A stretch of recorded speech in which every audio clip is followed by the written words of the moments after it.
33절까지 말씀입니다. 요한복음 12장 20절부터 33절까지 말씀을 저와 여러분들이 한 절씩 교독하겠습니다.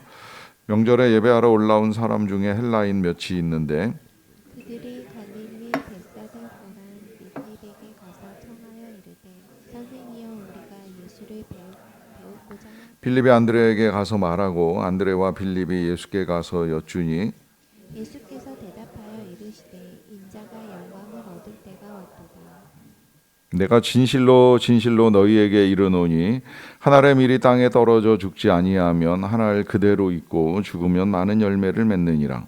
자기의 생명을 사랑하는 자는 잃어버릴 것이요 이 세상에서 자기의 생명을 미워하는 자는 영생하도록 보전하리라. 사람이 나를 섬기려면 나를 따르라. 나 있는 곳에 나를 섬기는 자도 거기 있으리니 사람이 나를 섬기면 내 아버지께서 그를 귀히 여기시리라. 지금 내 마음이 괴로우니 무슨 말을 하리요. 아버지여 나를 구원하여 이 땅을 열게 하여 주옵소서. 그러나 내가 이를 위하여 이때에 왔나이다. 아버지여 아버지의 이름을 영광스럽게 하옵소서 하시니 이에 하늘에서 소리가 나서 이르되 내가 이미 영광스럽게 하였고 또 다시 영광스럽게 하리라 하시니 곁에 서서 들은 무리는 천둥이 울었다고도 하며 또 어떤 이들은 천사가 그에게 말하였다고도 하며 예수께서 대답하여 이르시되 이 소리가 난 것은 나를 위한 것이 아니요 너희를 위한 것이니라. 이제 이 세상에 대한 심판이 이르렀으니 이 세상의 임금이 쫓겨나리라. 내가 땅에서 들리면 모든 사람을 내게로 이끌겠노라 하시니 이렇게 말씀하시는 자기가 어떠한 죽음으로 죽을 것을 보이심이로라. 아멘. 새 주일에 이 팔복에 관한 말씀을 나누면서 여러 가지 말씀들을 이제 함께 나누었는데 그 가운데 이 온유한 자에 관한 말씀 나누면서 우리의 성격이 좀 차가울지라도 다른 사람들의 따뜻함을 이제 원한다라는 말씀도 나눴고요. 또 이 긍휼을 베푼다는 문제에 있어서는 우리도 긍휼히 여김을 받고자 할 때가 있다는 말씀도 드렸습니다. 이런 생각을 가지는 건 이제 우리 스스로 우리를 이제 귀하게 여기기 때문인데 누군가 나를 귀하게 여겨주면 이제 좋아하는 건 틀림이 없고요. 반대로 나를 무시하면 이제 화가 나거나 분노가 침입니다. 언젠가 이 묻지마 살인이 저질러졌을 때에 그 살인자에게 왜 이런 일을 저질렀느냐라고 했을 때에 세상이 나를 무시하는 것 같아서 이제 그렇다라고 하는 이제 말을 했던 것을 기사로 본 적이 있는데 누구든 이제 무시하면 이제 기분이 나쁠 수밖에 없고요. 물론 그게 이제 살인까지 연결되는 건 굉장히 악한 일이긴 합니다만은 누군가 나를 존중한다라고 하면 그 일에 있어서는 굉장히 큰 기쁨과 감사가 있을 수밖에 없지요. 기도의 어려운 점이 이제 여기에 있다고도 생각이 들어요. 우리는 기도가 응답을 받으면 하나님이 나를 귀하게 여겨주신다 이제 이렇게 생각하는 것이 어렵지가 않습니다. 그런데 응답이 안 될 때, 또 응답이 더딜 때 우리의 생각이 확대가 되면서 우리 하나님이 우리를 거절하시나 하는 이제 이런 이제 의심까지 들게 됩니다. 사실 응답이 되든 안 되든 하나님이 우리를 귀히 여겨주시고 혹 거절되신다고 한 건 우리의 기도를 거절하신 거지 우리를 거절하신 것이 아니심에도 불구하고 행여 내가 하나님께 용납되지 못하는가 하는 의심을 가질 필요는 없습니다. 그렇다고 한다면 이제 역으로 한번 좀 다시 질문을 해볼 필요도 있는데요. 그것은 이제 우리는 얼마나 타인을 귀하게 여기는가 하는 이제 질문이고요. 또 더 나아가서는 우리는 얼마나 예수님을 귀하게 여기시는가 하는 이제 질문을 합니다. 그러면서 정말 하나님은 또 우리 예수님은 우리를 어떻게 귀하게 여기시는가 하는 것을 이제 오늘 본문을 통해서 봤으면 하는데요. 먼저는 이제 예수님을 만나고 싶어하는 사람들의 이야기로 시작이 됩니다. 헬라인으로 소개가 되는 이 사람들이 헬라 지역에서 예수님을 만나기 위해서 찾아왔는지 아니면 뭐 유대인의 명절인 유월절을 지키기 위해서 찾아왔는지에 대해서는 불분명하지만 어찌됐건 그들은 이제 예루살렘까지 온 마당에 예수님에 대한 이야기를 듣고 예수님을 한번 만났으면 좋겠다라고 하는 생각을 가졌 했던 것으로 여겨집니다. 그러다 보니까 예수님과 이제 한 곳에서 같이 사역을 하던 갈릴리 사람 빌립을 만나자 아마 이렇게 질문했겠지요. 갈릴리에서 왔으면 혹시 예수님을 알고 있지 않느냐 할 때 이제 이 빌립이 나는 예수님을 알 뿐만 아니라 내가 그분을 따라다니던 제자다 이제 이렇게 소개를 했겠지요. 그러면 그분 어디 계시냐? 우리가 정말 한번 좀 만났으면 좋겠다. 우리가 헬라에서 여기까지 온 이유 중에 하나는 예수님이 명절에 이 예루살렘에 와 계실 수도 있는데 그분을 만났으면 하는 이제 마음으로 이제 부탁을 드린다 하는 이 헬라인들의 태도를 생각해 보면 그들은 어찌되었건 예수님을 귀하게 여기는 마음을 가지고 예수님을 만나기 원했고요. 그러한 그들의 이 말을 들었을 때에 빌립은 처음부터 그래 그럼 나랑 같이 가 내가 소개해 줄게 이제 이런 태도를 취하는 것이 아니라 약간 주춤거리면서 이 안드레를 찾아서 이제 의논을 합니다. 그래서 이 사람들이 예수님 만나고 싶어 하는데 이 소개를 해드려야 될지 안 될지 모르겠다 이제 이런 식으로 의논을 하다 보니까 안드레는 주저하지 않고 빌립과 함께 그 사람들을 데리고 이제 예수님께 나아가는 것을 볼 수가 있습니다. 자, 여기서 이제 빌립은 이 사람들을 예수님께 인도하는 것을 주저하였지만 안드레는 주저하지 않고 과거에 이 아이가 갖고 있는 그 도시락 보리떡 5개와 물고기 2마리를 주저하지 않고 예수님께 갖다 드리는 것처럼 또다시 이제 이 헬라인들을 예수님에게 소개하는 일을 이제 주저하지 않는데요. 자, 이에 대한 이제 예수님의 반응이 이제 나타나기 시작을 하는데 먼저 예수님께서 23절에 보시면 대답하여 이르시되 인자가 영광을 얻을 때가 왔도다라고 하면서 24절에 내가 진실로 진실로 너희에게 이르노니 한 알의 밀이 땅에 떨어져 죽지 아니하면 한 알 그대로 있고 죽으면 많은 열매를 맺느니라 합니다. 자, 여기서 이제 예수님이 귀하게 여기시는 일이 나오기 시작을 하는데요. 첫째는 밀이 땅에 떨어져 죽는 것 같이 이 죽음이 얼마나 귀한 것인가라고 하는 사실을 이제 밝혀줍니다. 뭐 실제로 죽음을 통해서 이제 이 사람의 존귀함이 드러나는 일들이 이제 종종 있지요.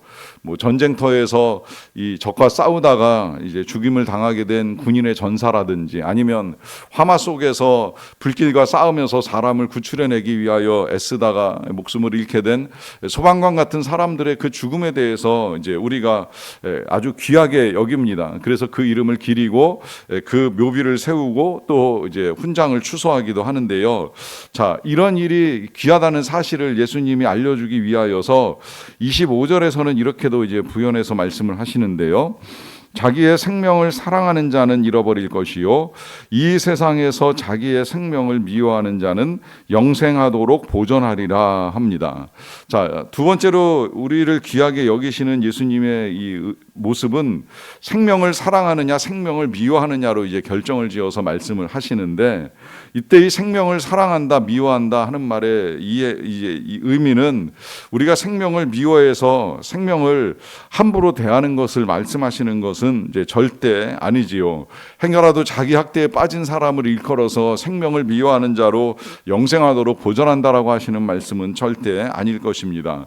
여기서 생명을 사랑한다 생명을 미워한다라고 하는 건 정확하게 자기를 사랑하느냐 아니면 하나님과 주님과 이웃과 타인을 더 사랑하느냐의 이제 문제로 말씀을 하시는 거예요. 어느 걸 더 사랑하느냐의 문제인 것이지 이거 지금 생명을 미워해서 나의 삶을 방치하고 방관하고 학대하는 것을 말씀하시지 않습니다. 다시 말씀드리면 얼마나 주님을 사랑하는 마음으로 생명까지 내어놓을 수 있느냐 또 이웃을 위하여 어느 정도까지 희생과 헌신을 감수할 수 있느냐라고 하는 문제를 가지고 그렇게 희생과 헌신을 감수하면서 주님과 타인들을 사랑할 수 있다라고 한다면 그러한 사람들을 향하여 주님은 영생하도록 보존하는 귀함을 여겨주시겠다라고 하는 말씀을 하고 계십니다. 이걸 또다시 이제 26절에서는 이렇게도 말씀을 하시는데요. 사람이 나를 섬기려면 나를 따르라.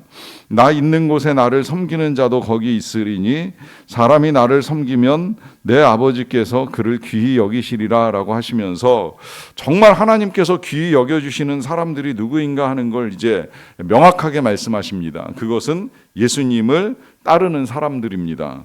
그리고 그 예수님을 따르는 사람들은 예수님이 계신 곳에 있을 것이라고 말씀을 하시는데, 예수님이 계신 곳이 어디입니까? 예수님이 계신 곳은 이제 이후에 이어지는 말씀과 내용으로 연결시켜 보게 되면 예수님이 계신 곳은 십자가의 자리이고 또 죽음의 자리입니다. 거기까지 따를 용기를 가지고 예수님을 따라 나가고자 하는 사람들은 하나님께서 귀하게 여겨주신다라고 하는 말씀을 하십니다. 결국은 이제 하나님이 우리를 얼마나 귀히 여기시고 또 왜 귀히 여기시는가 하는 데에 대한 이유는 이제 여기까지 이제 분명히 나온 것 같아요. 그건 주님을 사랑하는 마음을 가지고 살아가는 사람, 그래서 그 사랑 때문에 주님을 따라가는 사람, 그 따라가는 자리가 어디든지, 그 자리가 골고다 언덕이든지 혹은 죽음을 당하는 자리이든지 주님을 위하여 생명을 내어놓고 자기 자신을 드리는 사람이라고 한다면 주님이 얼마든지 귀하게 여겨주신다라고 하는 말씀을 하십니다. 자, 그렇다고 한다면 일단 도대체 주님이 귀하게 여겨주시는 건 어떻게 귀하게 여겨주시는가 하는 것인데요. 우리의 생명이 이 세상에서 희생이 되는데 도대체 뭘 어떻게 귀하게 여겨주시는가라고 하는 의문을 가질 수밖에 없는데, 일단 먼저 27절을 보실게요. 지금 내 마음이 괴로우니 무슨 말을 하리요. 아버지여 나를 구원하여 이때를 면하게 하여 주옵소서. 그러나 내가 이를 위하여 이때에 왔나이다 라고 합니다. 자, 여기서 지금 예수님은 갑자기 기도를 들으시는데, 이 기도의 내용은 우리 예수님이 겟세마네 동산에서 십자가를 지시기 직전에 드렸던 기도하고 아주 유사합니다. 얼마나 마음이 괴로운지, 십자가를 지는 일로부터 죽음의 자리에 나아간다라고 하는 건 예수님도 굉장히 괴로워하셨던 일이에요. 그러니까 말씀하시기는 생명을 미워해라, 나를 따르라, 죽기까지 나와 함께 가자라고 하는 말씀을 하시지만 예수님이 그 죽음을 당하는 일, 그 죽음을 겪는 일이 쉬운 일이 아니라는 걸 예수님도 모르시진 않아요. 아니, 오히려 예수님도 마음이 괴롭다고 말씀하시면서 이때를 면하게 해달라고 하는 간구를 하나님께 드립니다. 그러면서 마지막 28절에는 아버지여 아버지의 이름을 영광스럽게 하옵소서라고 하는 말씀을 하시는데, 이 괴로운 상황 속에서도 예수님이 놓치지 않고 있는 기도의 내용은 하나님의 영광이 나타나기를 기도하는 거예요. 그리고 이 하나님의 영광이 나타나는 것이 이제 드디어 때가 왔도다라고 하는 것이 오늘 우리가 읽었던 말씀의 시작점이었습니다. 이제 인자가 영광을 얻을 때가 왔도다라고 하시면서 이 예수님이 지금 이제 영광을 얻게 되실 것이라 하는 사실을 알려주시는데, 이 영광은 어디에서 얻어지는 겁니까? 이 영광은 십자가 위에서 얻게 되는 거예요. 죽음과 함께, 희생과 함께 얻게 되는 거예요. 그러니까 이 영광스럽게 됨, 이것이 예수님을 향한 하나님의 뜻이고 또 우리를 향한 하나님의 귀히 여겨주심인데, 그 귀히 여겨주심의 자리는 다른 데 있는 것이 아니라 희생과 헌신, 십자가와 죽음의 자리에서 드러나게 된다는 것입니다. 이제 이게 우리에게 있어서 어떻게 보면 굉장히 어려운 부분이 될 수 있는 것 같아요. 우리는 영광을 원합니다. 사실 영광을 원하지 않는 사람은 없다고 생각을 합니다. 내가 명예롭게 되고 누군가 나를 귀히 여기고 내 이름이 높아지는 이 일을 사실 싫어할 사람이 어디에 있겠습니까? 그런데 그와 같은 일들을 이루어가는 과정 중에 치러야 될 이 십자가의 고난과 죽음은 누구도 원하지 않는다는 거예요. 예수님도 괴로워하신다는 거예요. 그런데 이제 이 하나님의 영광이 나타난다라고 말씀을 하시면서 28절에 일단 하나님의 음성이 들립니다. 하늘에서 소리가 나서 이르되 내가 이미 영광스럽게 하였고 또다시 영광스럽게 하리라 하시면서 하나님의 음성이 이 가운데 같이 있는 모든 사람들에게 들려오게 되는데요. 그것은 하나님께서 이미 예수님을 영광스럽게 하셨고 또다시 영광스럽게 하리라고 하는 말씀을 하시는 것이지요. 이 말씀은 예수님이 이 땅에 오시는 것으로부터 시작을 해서 그동안에 예수님이 많은 이적과 표적을 행하시면서 드러내신 하나님의 능력으로 영광을 얻으셨고요. 이제 마지막으로 이 십자가의 고난 과 부활을 통해서 드러나게 될 영광까지도 하나님이 계획하고 계신다는 사실을 밝혀줍니다. 이 일을 통하여서 예수님을 귀하게 여기시는 하나님의 사랑은 이 예수님을 영화롭게 하는 것으로 이제 분명하게 드러나는데요. 그렇다고 한다면 그건 예수님이 받으시는 영광이지 우리의 영광이 아니지 않는가라고 하는 이제 질문을 가지게 되는데요. 여러분 오늘 이제 본문 마지막에 31절에 보세요. 이제 이 세상에 대한 심판이 이르렀으니 이 세상의 임금이 쫓겨나리라. 그리고 32절 내가 땅에서 들리면 모든 사람을 내게로 이끌겠노라 라고 하는 말씀을 하십니다. 자, 지금 예수님이 겪어나가시는 이 모든 과정들을 일단 이 세상의 임금, 다시 말하면 이 세상을 악하게 죄 가운데로 이끌려고 하였던 사단이 쫓겨나고 사탄이 패하는 일이라고 하는 말씀을 하시면서 우리 예수님이 땅에서 들리면 모든 사람을 내게로 이끌겠노라 라고 하시는데요. 자, 이 땅에서 들린다는 건 두 가지 의미를 담고 있습니다. 하나는 우리 예수님이 땅에서 들려 십자가에 못 박힘을 당하시는 일이고요. 또 하나는 이제 부활하시고 승천하셔서 하나님의 영광 가운데 다시 하나님의 나라로 이제 올라가시는 모습을 말씀하십니다.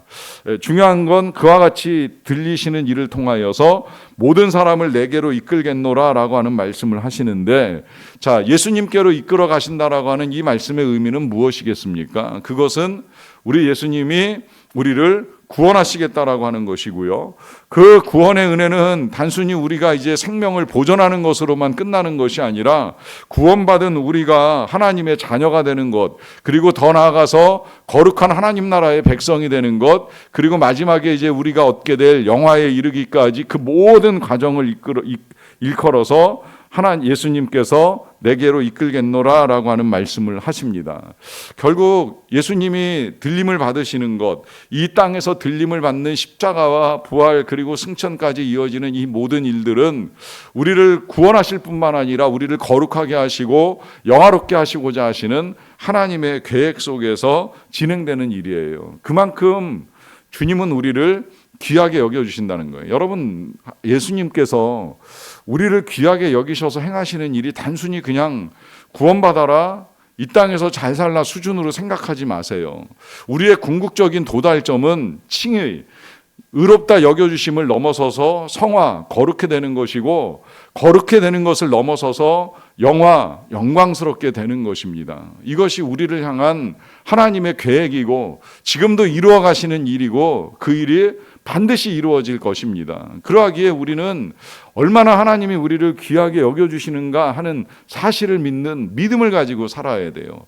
한 번의 기도의 응답과 거절 때문에 나를 귀히 여겨주셨다, 무시하셨다 판단을 내릴 일이 아닙니다. 언제나 우리는 하나님 앞에 존귀한 존재들입니다. 왜냐하면 우리를 대신해서 예수 그리스도를 보내주실 만큼 우리를 사랑하시는 것이 확실하게 드러났잖아요. 그러니까 나를 귀히 여겨주시는 하나님의 은혜에 감사하면서 그 영화의 날들을 소망하면서 오늘도 믿음의 발걸음을 옮기는 저와 여러분들 다 되시기를 간절히 축원합니다. 기도하겠습니다. 사랑과 은혜의 아버지 하나님 감사합니다. 우리를 사랑하셔서 행하시는 모든 일들로 말미암아 진심으로 감사를 드립니다. 얼마나 우리를 사랑하시고 얼마나 우리를 귀히 여기시는지요. 우리를 사랑하시기에 예수 그리스도께서 이 땅에 오셨을 뿐만 아니라 예수님의 죽으심과 부활 승천을 통하여 우리를 하나님께로 이끌어 가시는 그 사랑 진심으로 감사합니다. 그 사랑으로 말미암아 우리가 구원함을 입고 하나님의 자녀가 되고 또한 거룩한 하나님 나라의 백성이 되었을 뿐만 아니라 이제는 영광스럽게 면류관을 쓰고 상급을 받게 될 날을 소망하며 나아갑니다. 이토록 귀히 여겨주시는 하나님의 사랑이 우리에게 임하고 있는데 행여라도 우리가 이 땅에서 겪는 일 때문에 우리가 존귀하거나 무시당한다거나 생각하지 않게 하여 주시옵소서. 언제나 존귀한 하나님의 자녀라는 사실을 잊지 아니하고 이 세상의 기준과 평가가 아니라 주님이 우리를 보시는 그 시각과 사랑으로 말미암아 늘 기쁨과 감사함과 평안과 담대함으로 나아가는 거룩한 주의 백성들이 되기를 간절히 원합니다. 이 귀한 믿음이 우리 자녀들의 믿음이 되게 도와주시고 또 이 귀한 믿음이 온 가족들의 믿음이 되고 이웃의 믿음이 되고 또 형제 자매들의 믿음이 되게 하여 주시옵소서. 이제 이 귀한 은혜와 사랑을 나누고자 샘모임이 시작되면서 특별히 관계전도 세미나까지 이어지게 되는데 이 귀한 세미나를 통하여 우리가 어떻게 우리의 관계들을 만들어갈지를 분명히 알도록 도와주시고 주시고 또한 여러 가지 모임들 속에서 다시 우리에게 부어주시는 바 그 은혜와 생명력이 넘치는 삶을 아름답게 이루어가는 자들이 다 되게 하여 주시옵소서. 잠시 병마와 싸우고 있는 환우들이 있사옵나이다. 그 고난의 때를 주님과 함께 잘 이겨나갈 수 있도록 하나님 치유하여 주시고 또 힘주시고 강건하게 하여 주시고 능력과 은혜로 함께 하여 주시기를 간절히 원합니다. 그리하여서 강건하게 하시고 새롭게 하시고 더 영광스럽게 하시는 하나님의 은총을 맛보며 나아갈 수 있도록 도와주시옵소서. 삶과 목숨을 내어놓고 선교지에 나가 계신 우리 선교사님들을 도와주시옵소서. 여러 가지 어려운 상황 속에서 행해 나가시는 그 모든 일들 가운데에 우리 하나님의 이름이 널리 전파되고 사랑이 나누어지고 또 많은 자들이 주께로 돌아와 이끌림을 받는 역사가 나타나게 하여 주시옵소서. 감사와 영광을 올려드리며 예수님의 이름으로 기도하옵나이다. 아멘. 하늘에 계신 우리 아버지